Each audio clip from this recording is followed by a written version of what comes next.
Welcome back to another episode of Athena's Listening Crew. I'm Lina. And I'm Renee. So, what does it look like to follow your heart across the country and build something truly your own? In this episode, we sit down with Nichoel Adams, crafter, market vendor, and founder of Sagebrush and Saguaro, a one-of-a-kind urban plant shop and gift emporium right here in Tucson, Arizona. Nichoël didn't follow a roadmap, she drew her own.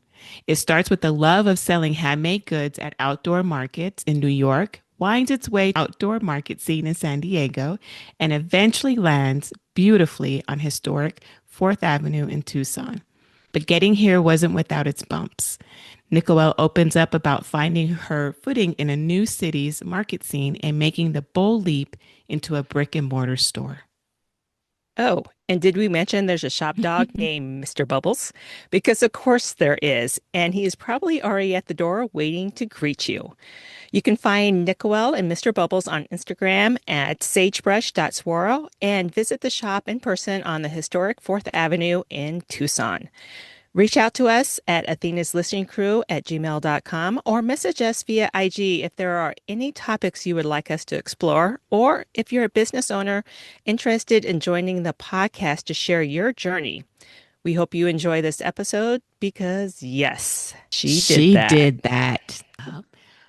Welcome to Athena's Listening Crew, and we'd like to welcome Nichoel, our guest today Welcome. on She Did That episode. So welcome, Nichoel. Yeah. Very excited to have you here. Yeah. Actually, I got to stop you there because my name is actually Nichoël. Oh. Thank you. Thank you. Thank you. Nichoël. Yeah. Nichoël. I know it's Nicholas and Noel put together. So I yeah, like it that. looks like Nichoël. But it's not. Nichoël. Okay. Well, welcome, Nichoël. Thank you, Renee and Lina. I'm going to keep this in because I like. It's actually perfect because we also were talking about how to pronounce Saguaro. Like we just spent like 5 minutes on that word. Saguaro. Saguaro. I'm just going Saguaro. I hear many different ways. So Nichoël and it's Sagebrush and Saguaro in Tucson. Sagebrush and Saguaro. Yes, on the historic 4th Ave in Tucson. I am on what they probably would consider the more quieter end, which works for me very well. I don't have to be in the thick of everything because it is just me and a top dog. Mm-hmm. Oh, Mr. Bubbles, huh? Yes. So, yes, Mr. Bubbles. You've met Mr. Bubbles. Yes. My sweet teenager. Well, tell us a little bit about yourself. Starting, like, how'd you get into entrepreneurship? Like, what led you down? Or even just, anything. Where you come from, a little bit about your background. So I grew up in the Finger Lakes region of New York State. It's people, when they think of New York, they think of just the city, but actually there's a whole big state that's very agricultural based beyond the city. And the Finger Lakes region is kind of like the Napa Valley of New York. There's a lot of it's beautiful. Farms, vineyards, lakes. You can't go a mile or two without hitting some sort of lake. It's just because of the ancient the geography of the area. So it was very beautiful, very green, but also very small. So there's actually not a lot of opportunity for kids to do a lot of different work there. I feel very fortunate that I had the experiences and the opportunities I had from such a young age. Mm-hmm. So my brushes or experience with entrepreneurship began very early.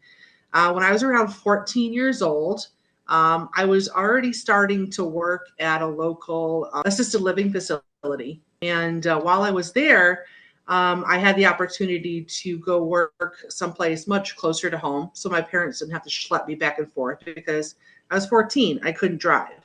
I was a walk from school to my job because I wanted to do a foreign exchange program for the summer in Germany with my class. And my mom just flippantly said, well, how are you going to pay for it? And not realizing the daughter that she actually raised would find a way to pay for it. So you went, where in Germany? Yeah, where in Germany did you go? Because I did that too. Did you? Yeah, more of the southern Germany, Bavaria. the Bavarian region, a little town called Tudlingen. Okay. And it wasn't very far because I have family in Karlsruhe. So I was able to also go visit family while I was there as well. Yeah. They're still there in Karlsruhe. Nice. Yeah. I went to Nagold, which is down by Stuttgart in the southern area. Yeah. Nice. Yeah, Okay. beautiful Sorry. down there. It seems like every town had a castle. So for as an American kid, that was totally huge. Every town had their own little castle or fort on the hilltop. It was just really cool. And my focus was on the drinking. There, from 14, I was working at that too. When I was 14, I was trying to behave myself. So at 14, I was working at a 6-acre nursery and landscaping company. It also had like a gift shop and everything.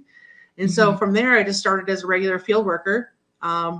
Mostly after a while, beyond the weeding, was picking and harvesting dried flowers and drying them. And then eventually I was doing dried flower arrangements. And then by the time I was 17, I was doing big weddings by myself. So it's just, wow. I guess people seeing the level of acumen, maturity, and drive, and just letting me go and do it. So I'm thankful for that opportunity. And so I've always wanted to work by myself. I've worked for other people, of course, as well. But after a while, what really drove me to work for myself was me having all of these really good ideas that were either ignored because I was young and female, or taken and used, and I made lots of money for other people, and I didn't get anything from that. So in many ways, it motivated me to go out there and do my own thing because I wanted to have ownership over my ideas and have more control over the type of money I made for myself. Definitely. Yeah. Yeah. So and then my first actual business, I started making handmade jewelry, I would say about 25 years ago. It was more of a therapy thing, just as a stress reliever. And I'm the type of person who can't just sit down and watch a movie. My hands have to be busy. Me too. I would do something as I was watching TV, and it was a way for me to relax. People are like, "What? Can't you like just stop and relax?" I'm like, "No, this relaxes me." So, and then after a while, I would wear things, and people would like, "That's cool. Where'd you get that?" I'm like, "I made that." And they're like, "Well, can I buy one?" And I was selling jewelry off my body. So, and after a while, was jewelry and all. So I was doing weekend craft fairs and stuff like that in New York. And then after a while, people were asking, "Well, where's your store?" And after a while, I'm like, you know what? That's a damn good question. Where's my store? So I opened a bead store and a jewelry studio back in my hometown in New York. And I had that for about 5 years before I decided that I was ready for something different. And at the time, I decided to follow my now ex-husband to California, where he had been living and practicing. And so when I got to California, things were a little bit different. Real estate prices were a heck of a lot, especially commercial real estate, were a lot different than what I was used to in my little tiny college town in upstate New York. So it wasn't something that I felt I could pick back up. And unfortunately, the beading world was going through some changes as well. It seems like there were more. Oh, I'm so sorry. Hello, girlfriend. There were more closing than there were opening. So I need to put her down. And what's her name? That's Mika Margaret, also known as the Tiny Terrier. Yes. Yes, she's 8 pounds, an 80-pound dog quake in his boots. Yes. As cats normally do. That tracks, right? They rule, yes. What was the difference that you've noticed between New York and California in terms of the challenges? Or you kept saying that it was different.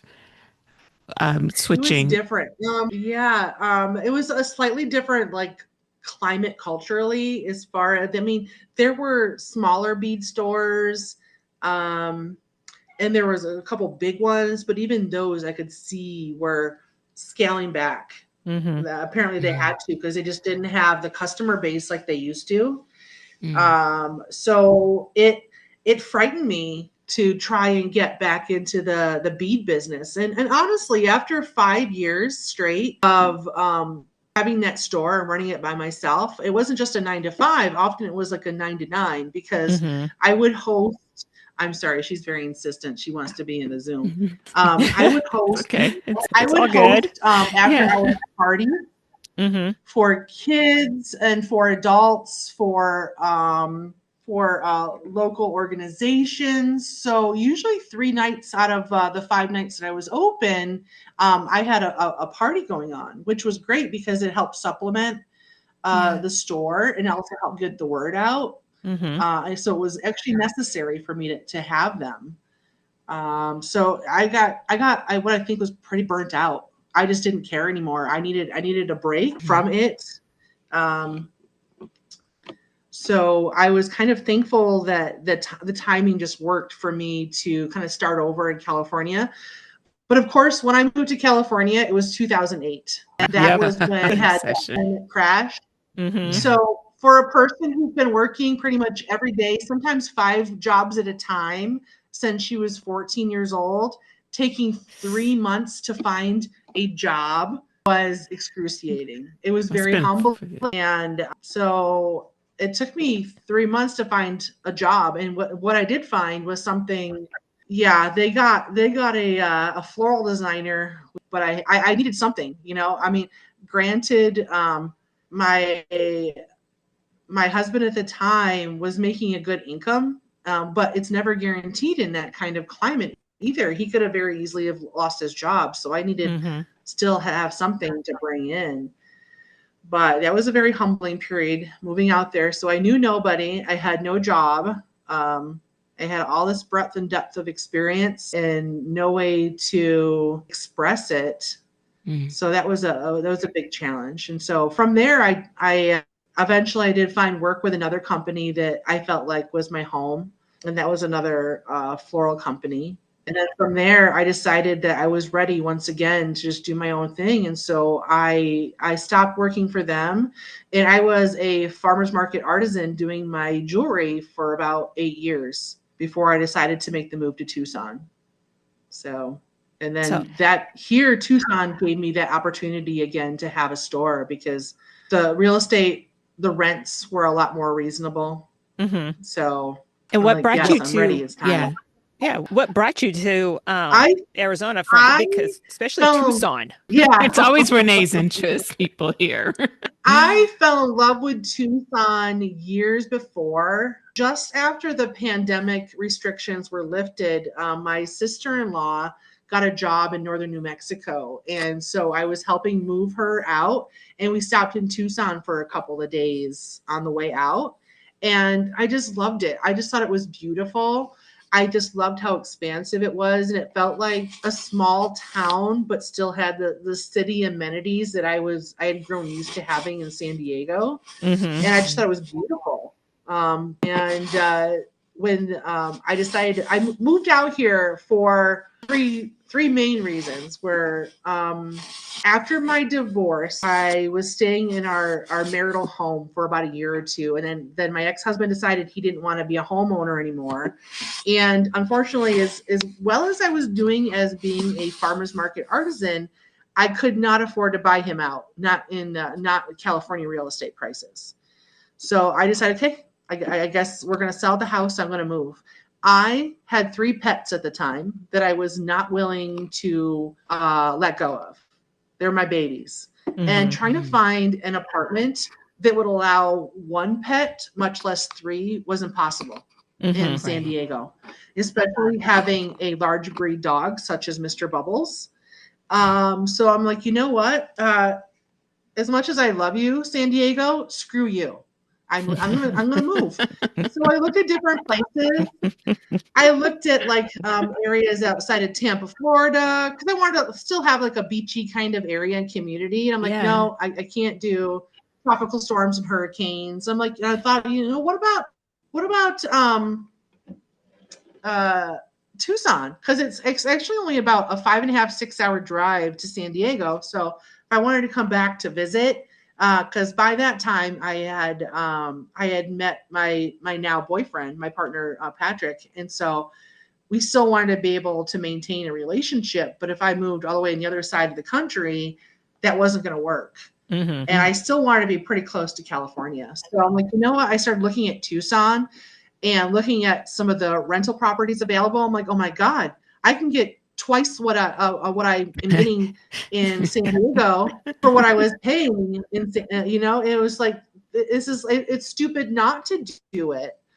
So I was very fortunate. I secured a rental property in Northwest Tucson in a sweet little community. It's a nice mix of older people, younger folks, families. And so I feel very comfortable here.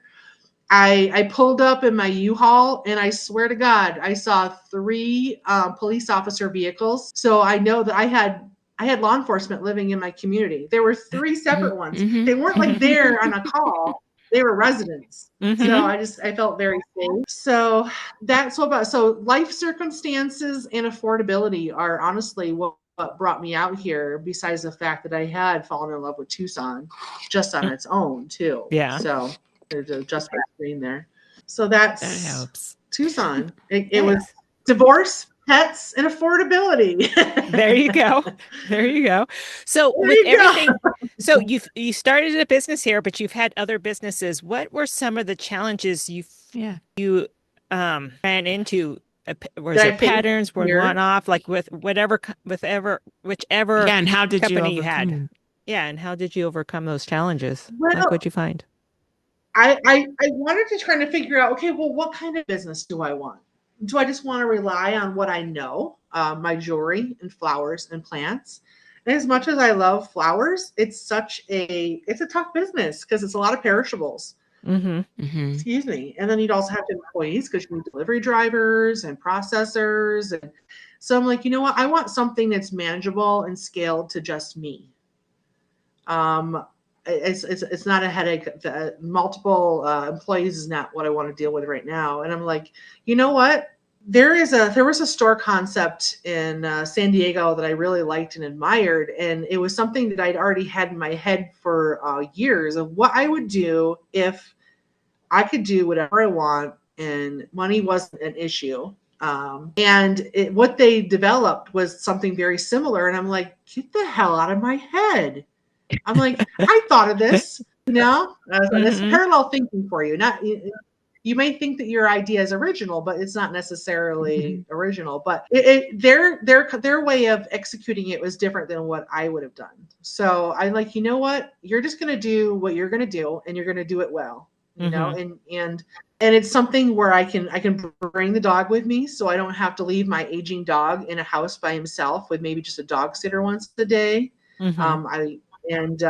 And I can just do whatever I want. So I started off with the idea of Sagebrush and Saguaro. I love the idea of having a plant store. I also loved doing gifts and giftware and also doing like displays. Because doing displays, visual merchandising is kind of how I put myself through college. So I have that background as well. So I decided in the store, okay, we're going to do plants. We're also going to do gifts, but we're going to do it in a way, curate it in a way that each section has a theme. So if you like birds, you can find all the bird stuff right here. If you like incense and such, you can find it in this area. If you like social justice and feminism kind of stuff, you can find it in this area here. But God forbid, if you're looking for candles, you got to go everywhere in the store because it's going to be mixed in. But you even have a little Bigfoot section. I do have a Bigfoot section too, because I love my cryptozoology, all my cryptid critters. Yeah, and then you also had a dragonfly section because there it is. Dragonfly. Yeah. That's the one. It's like the only space in this trailer that that's the only wall it'll fit on. And so it's there. Actually, it's worked out well because that's one of the overwhelming comments I get from people is I really like how you organize the store. How everything is by themes, and I'm like, thank you. I'm glad you like that, and it's been working well. And I hear that also the same word. Oh my God, it's so cute. Oh my God, this is so cute. Look at this. You gotta see it. It's so cute. So Yeah. my tagline for my store is the maker and curator of cuteness. So I'm Yes. like, I'm going to own it. And it is kind of nice that everything is sectioned out because you have so many different things in there. Like for me, it would have been too overwhelming if it was all mixed in together. Like Right. having it sectioned helps me able to be like see things a little bit Focus. more Yeah. because It's you an have such variety. organized, yeah. Yeah. Yeah. It's organized chaos. Yes, it Yeah. is. Yeah, Yeah. and which is eye-catching, which is makes it very interesting, which is one of your stores you have. I probably can come in every day of the week and discover something new. You're Yes. like, I hear that a lot. My mother actually is a snowbird, and she has started to come live with me during the winters. And she was even telling people that she'd already been here a month or two, and she was still finding things that she never remember seeing before. She Mhm. asked me, like, when did this come in? I'm like, Mom, that's been in for a while before you even got here. So, and I tend to move the store around a bit too. hmm So it's always, hopefully it's always looking fresh for people. So Nice. So now that you have your mother part-time, you have this aging dog, and you're business owner, like before you yep. with the bead shop, you were working like 12-hour days. How do you balance your personal life and your professional life now, like the business with your personal life? It's easier here because I do not have any after hours parties or activities. The store Hmm. is the store. I have set hours so I can actually schedule things. And I hmm do have a very reliable, trusted person in my corner who, should I need a break or I need to go away for some sort of anything, like either personal or for business, I can trust them to be able to take care of the business as if it were their baby. So I do have that now. That's something I feel very grateful for. And for me, because I'm in a long distance relationship. I don't live with my partner. We Hmm. just maintain a lot of phone calls. He comes out to visit, but at least once or so a month. And actually for me, my personality type is I am an extroverted introvert. hmm I love being on all day at the store, but I even greater love being able just to go home, listen to an audiobook in the car to unwind, and then just be home, make myself something that I want to eat, and just be able to chill. Maybe do some planning for the store, maybe do some ordering, but it's more relaxed and on my terms. Hmm. So it's a much more relaxed pace this time around than it was when I had the bead store, which is good because I'm not 25, 30 anymore. I had that energy when I was, and now Hmm. I'm in my 50s. It's nice to have a more manageable, slower pace. So Yes, not definitely. that being in my Yeah. 50s is it all slowing me down, but No, but it seems like you're meeting it's yourself where you're definitely at nice and to you've have that adjusted. after. Yeah.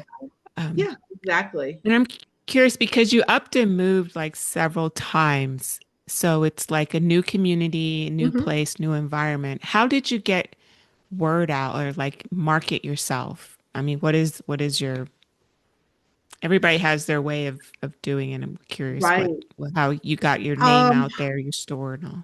Right. I was doing some markets and farmers markets when I first moved out here, but it's a totally different environment here than it was in San Diego.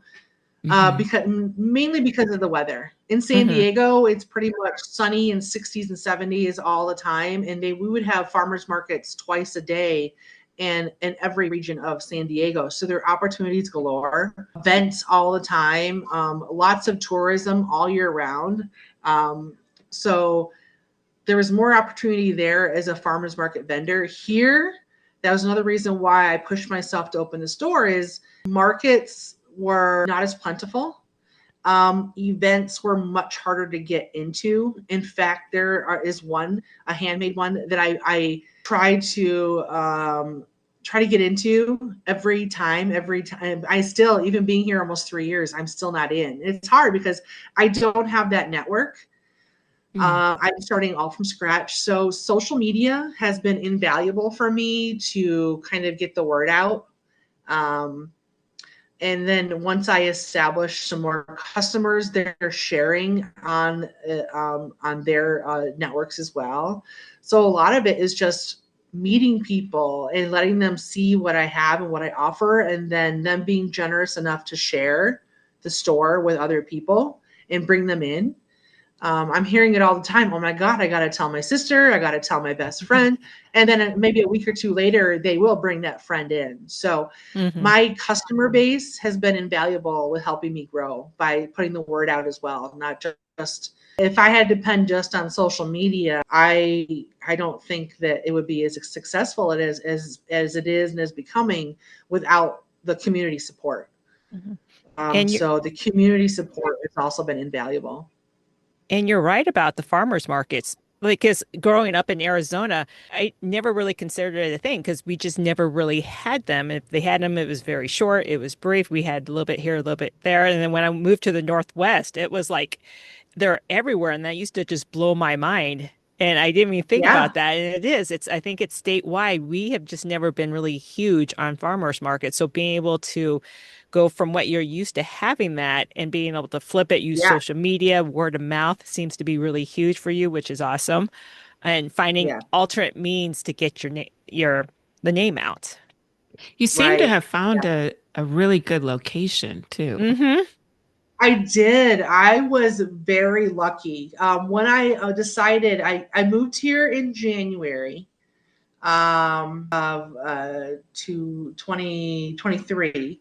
And I was looking around because as much as I visited, I really didn't understand the area as far as what would be attractive to people for shopping, for tourism, etc. And then I kept hearing about Fourth Ave, and I went to the Fourth Ave Festival or the street fair in March. Mm-hmm. I've still been looking at other areas too. I'm like, well, this is kind of fun. This is funky. I feel like this is my vibe. And then there happened to be two spaces. One space that I saw that was available. I got in touch with the realtor who was handling that commercial account. And he goes, well, I'd be happy to show that to you, but I have another listing coming up as well that'll be available next week. But I already have the keys, so we could take a look at that as well. So I looked at it.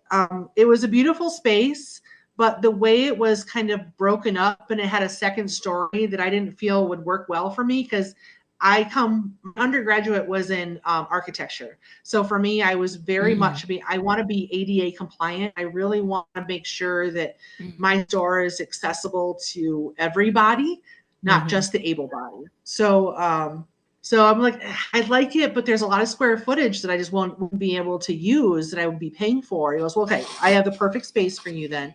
The one I told you about. I have the keys with me just in case you wanted to see it. So we walked a few blocks further down. Yes, it was in a much quieter area of Fourth.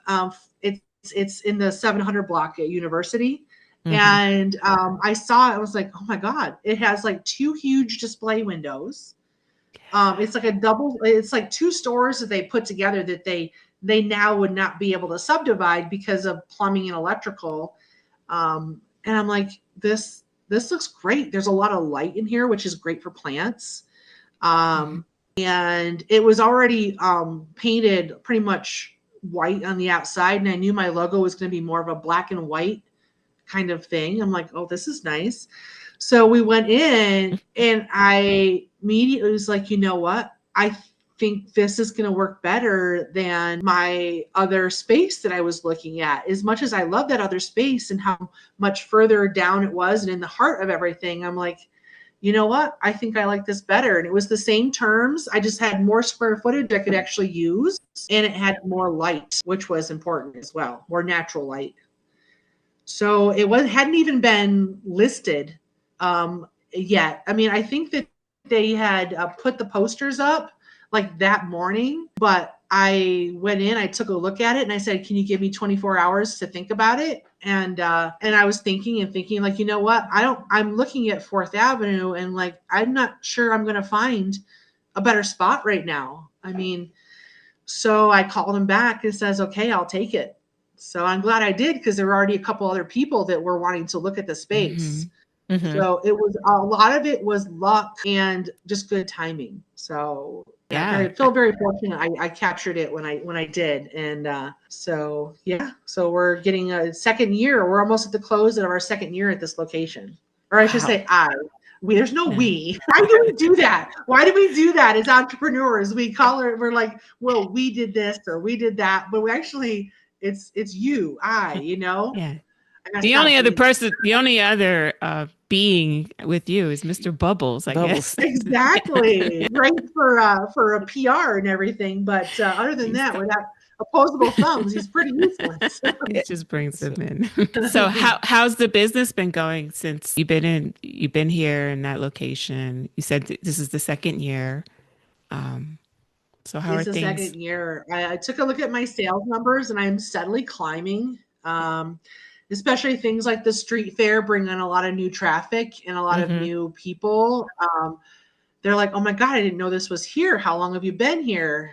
Even though I've done so much paid advertising and social media, there's still a Mhm. lot of people who either aren't on social media or don't really pay attention to it, so it doesn't reach them. So the street fair has also been invaluable. I know the street fair for some of the business owners is a nuisance, but I know for me, the street fair brings in so much income that it helps alleviate a lot of stress that Tucson summers would put on a business in the summertime, because we lose our snowbirds, we lose our students, and we lose a lot of Mm-hmm. tourism. Mm-hmm. So for me, it helps fill that gap, that so I don't have to worry about eating hot dogs and beans during the summer. I can still eat healthy and not have to scrimp and save. It helps build up a nice little cushion for Yeah. our summertime weather. And that's pretty much the unfortunate thing if you're a Tucson business for like that's retail based, is often you have to take into effect our climate, how much it changes people's buying.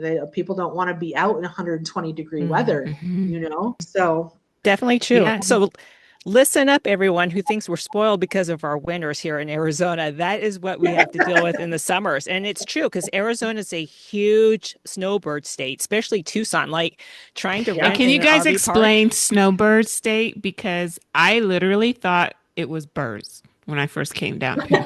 I'm looking around for actual snowbirds, and I was like, why are they here in the desert? What is, can you explain?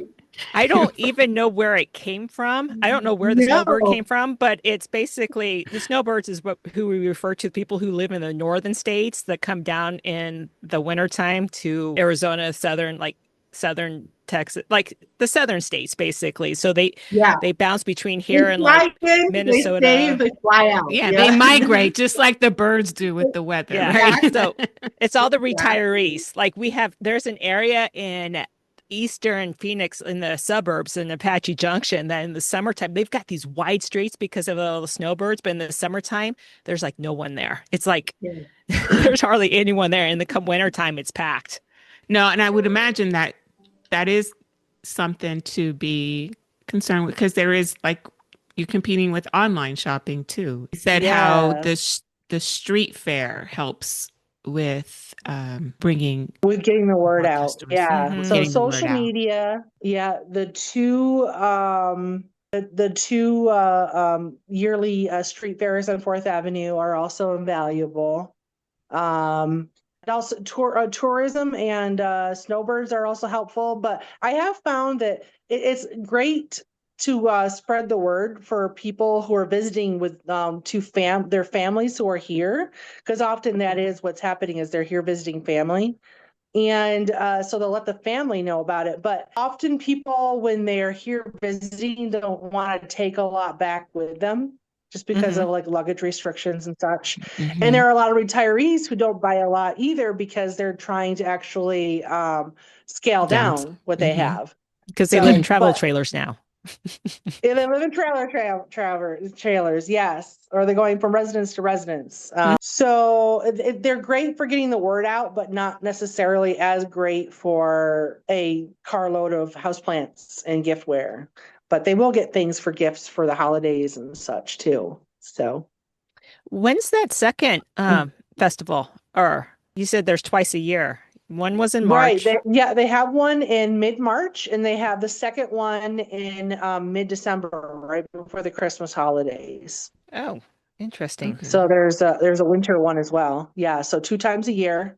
And every year in season, I do better and better at the street fairs as well, because more people, there are some people who come, they say, just to see my store and to see what's new. So that's nice. That's a great compliment. Mm-hmm. And I try to make it even more welcoming outside as well for people who want to come in. I invested in some more decor out there. I try to Yeah. keep the windows fresh. That's what I can do. This last street fair was tough because we had a weekend of, I think, if it wasn't 100 degrees every day, it was pretty darn close. So I made about the same amount of money I made last year when we had perfect weather, but I was projected to make a lot more, but that hot weather does keep a lot of people away. And it makes it Mm-hmm. challenging for the other vendors too. So, Mhm. because a lot of my business was also the vendors in the surrounding area.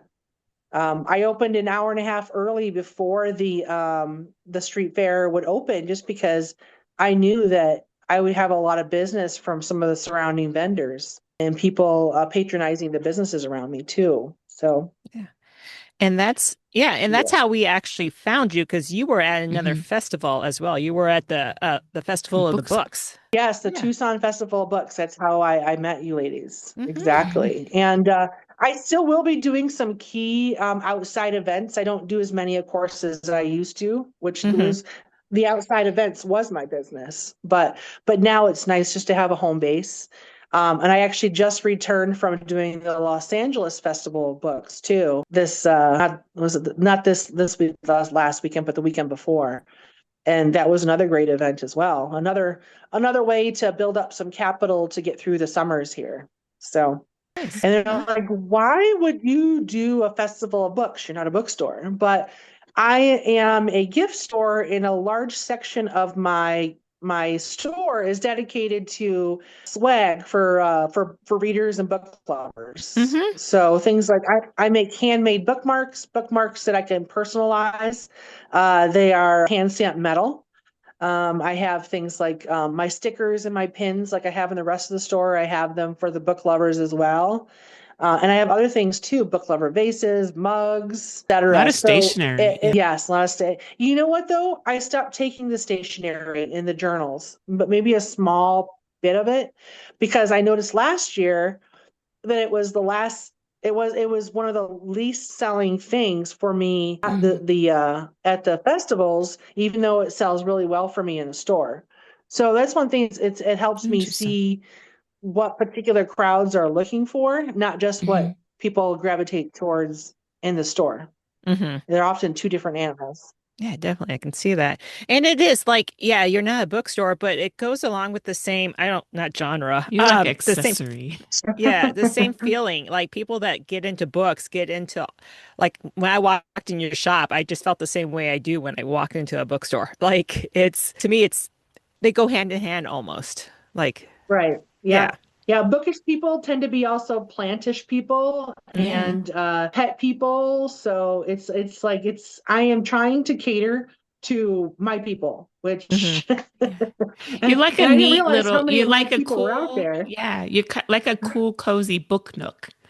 And that's what Yes. book people love is Yes. now, because now they even created these do-it-yourself little book nooks. And it's little, what it is, it's little shops that you craft and you will put it on your bookshelf. Oh yeah. They're the cutest. I love them. Yeah. Yeah. So you're like Mm-hmm. the live version where we can actually walk in and buy. Exactly. Full scale, human scale book nook. Yes. Yeah. All right. Well, really what we always ask this question to all our guests, and it's if you could speak to your younger self at the start of your journey, what would you say? Get out of your own way. I think often some of the obstacles and the challenges that we face as entrepreneurs, especially female entrepreneurs, is listening to the voice that actually is in your head that doesn't actually exist. The only thing that holds me back is me. I have stopped letting that voice dictate anything. The only thing I will listen to it say is telling me, you know what? maybe we got to hold off on that financially right now because maybe you don't want to spend $3,000 on a candle order going into the summer. Maybe let's wait Mm-hmm. until maybe the holiday time and we'll do that. But a lot of things like imposter syndrome and stuff like that, and just telling yourself, yes, you can do this. And the only person telling you can't is you. So stop listening to that BITCH and just do you, because you know better than anybody else what you can do. Mm-hmm. And hopefully the people in women's lives aren't telling them that they can't. Thankfully, I've surrounded myself with friends and family who are nothing but supportive. Um, they may think I'm crazy now and then, but then they see, sometimes crazy works and Mm-hmm. crazy is what's needed to do things. Yeah. So I think that's it. That's what I would tell my younger self, just that little voice is telling you no, don't listen. Just keep going forward. Keep dreaming. Nice. Yeah. I love it. I think you have proven that all along the way, especially moving. I mean, Germany, you've leapt and bound and start over. So you're like Yeah. living proof, And that's one a thing living example. exactly. I'm adaptable. I've proven that to myself time and time again that no matter what, that you will rebound and you'll probably do a bigger and better things with every move that you make. So don't be afraid of it. Because I know so many people, even in my old hometown, that they never left. They have a very narrow existence. And I wish for them that they could have just taken a year and just left and experienced something else. And so I'm so glad that I've had the opportunity to live in different areas and meet different people and get so many opportunities and experiences that have informed a lot of the decisions I've made with my business. Um, so I'm thankful for that. Okay. And how would someone find you? Yeah. You mentioned Instagram. Right now, yeah, my Instagram accounts are probably going to be the easiest way to find me and always have my hours of operation. And that's sagebrush.saguaro on Instagram is my ID. I do have a website that seems to be forever in flux and in creation. I've got to get that finished this summer. But yeah, I'm at 735 North 4th Ave in Tucson. The store is open Wednesday through Saturday, 10 to 5, Sundays, 10 to 4. I do take Mondays and Tuesdays off just so I have some Good. time to breathe. But I'm still working Yes. behind the scene. We're ordering, we're planning, we're I'm doing all that kind of stuff. Mm-hmm. But the store is open 5 days a week. And it pretty much reflects a lot of the hours for a lot of the other businesses on Fourth. I modeled it after that. So if people are coming down, they're going to probably find me open if they're looking for their other favorite stores on Fourth.